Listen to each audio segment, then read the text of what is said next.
Les employés de l'Agence des États-Unis pour le développement international, USAID, ont été autorisés à revenir brièvement au siège à Washington pour récupérer leurs effets personnels et vider leurs bureaux, un jour après que l'administration du président Donald Trump ait annoncé la réduction de plus de 90% des contrats d'aide de l'agence.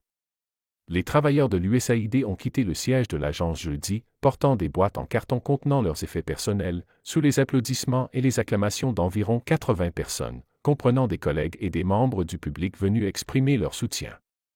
Les employés n'ont eu que 15 minutes pour récupérer leurs affaires personnelles, selon une note consultée par Reuters. Amanda Naturo, une mère de 2 enfants licenciés, a déclaré à Reuters « Je m'inquiète pour les personnes qui ont passé tant de jours sans nourriture, sans médicaments, sans l'aide humanitaire que nous leur avions promise. Mon espoir est que le travail ne soit pas complètement abandonné. » Trump a ordonné en janvier une pause de 90 jours sur toute l'aide étrangère afin de réaliser une révision approfondie pour s'assurer que tous les projets financés par les contribuables américains étaient alignés sur sa politique America First. Cet ordre, suivi d'ordres de suspension de travail, a plongé l'USAID dans le chaos, interrompant ses opérations à travers le monde, mettant en péril la distribution d'aide alimentaire et médicale vitale, et perturbant les efforts mondiaux de secours humanitaires.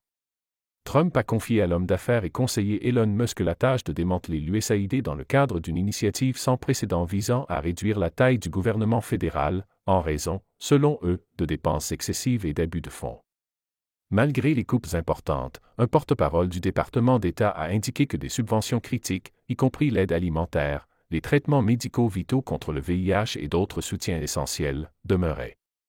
Cependant, plusieurs des plus grands programmes de lutte contre le VIH-Sida financés par les États-Unis en Afrique du Sud ont été informés que leur financement ne serait pas repris, tandis qu'une organisation mondiale à but non lucratif œuvrant contre le paludisme et pour la santé maternelle et infantile a vu la majorité de ses contrats annulés. L'ONU-SIDA, l'Agence des Nations Unies luttant contre le VIH et le sida, a vu son contrat avec l'USAID annulé.